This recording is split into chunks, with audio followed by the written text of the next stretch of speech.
घर के बाहर फट फट फट की जोर से आवाज हुई। सीमा को लगा कि पटाखे फूट रहे हैं। वो डर के मारे घर से बाहर निकली। देखा तो सामने योगेश यानी कि पतिदेव एक बुलेट बाइक पर बैठे हैं। अरे डर गई क्या? बाइक लेकर आया हूँ तुम्हें घुमाने के लिए। सच में? मुझे लगा पटाखे फूट रहे हैं। अरे पटाखे भी फूटेंगे और मिठाई भी बटेगी। माँ को तो बुलाओ। माँ भी बाहर आ जाती है। अरे योगेश बेटा, इतनी जल्दी आ गया? और ये गाड़ी किसकी है? साहब की है? हाँ माँ, तुम्हारा बेटा साहब से कम है क्या? मेरी ही है। अरे बेटा, इतनी बड़ी गाड़ी ले ली, इससे तो तू घोड़ा ही ले लेता। महंगी पड़ी होगी ना? माँ महंगी सस्ती छोड़ो और मिठाई लाया हूँ, गांव में बंटवा दो। अरे बंटवा क्यों दो? पीछे बैठो, गांव में बांट कर आते हैं। सब खुश थे। योगेश गांव के बाहर एक कोयले की खदान में मजदूरी करता था।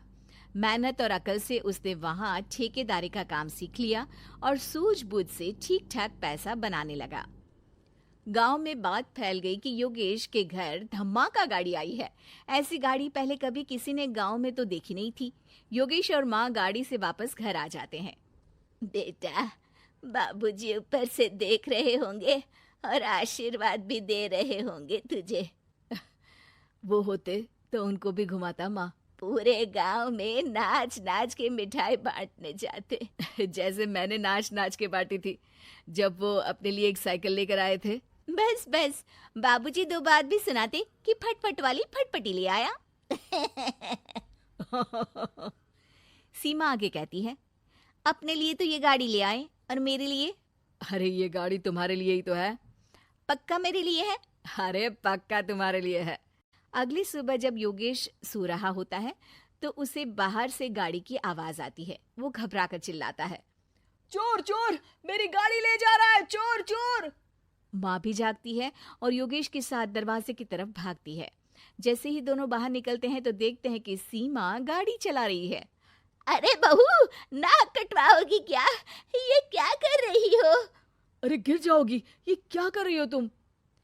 सीमा गाड़ी को रोक कर कहती है, सारे गांव में घुमा लाई, कहीं नहीं गिरी। क्या? सारे गांव में घुमा लाई?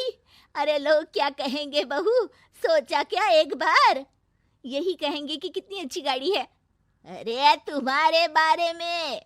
हाँ, कहेंगे ना कि देखो कितनी अच्छी गाड़ी पर बैठी है। बहू गाड़ी रखकर योगेश और सासू माँ के पास जाती है। तुमने कब गाड़ी चलाना सीखा? हमारे बाबूजी के पास पुरानी स्कूटर थी, सीख ली। फिर स्कूल में एक मास्टर जी भी ऐसी ही गाड़ी लेकर आते थे, उन्होंने सिखा दी। हाँ हाँ, स्कूल के मास्टर आजकल यही सब तो सिखा रहे हैं। पढ़ाई का कुछ सिखाते तो कुछ भला होता। अरे बहू, अब गाड़ी मत चलाना। हमारे परिवार में कभी किसी औरत ने पीछे से आगे की सीट पे आने की हिम्मत नहीं की है। तुम भी मत करना, समझी? जी, समझ गई माँ जी। सीमा सास की बात सुनकर चुपचाप रसोई में, इनकी थोड़ी ना चलती होगी घर में। हाँ, बहू की ही चलती होगी, मर्जी भी और गाड़ी भी। सास सब सुनकर घर आती है और बहू को चिल्ला के बुलाती है। अरे नाक कटवा दी सबके सामने गाड़ी चलाकर। औरत जात गाड़ी नहीं चलाती। शहरों में तो 4 पहियों वाली गाड़ी भी चलाती हैं और हेलीकॉप्टर, हवाई जहाज भी। शहर में थोड़ी ना रहती हो मैडम साहिबा।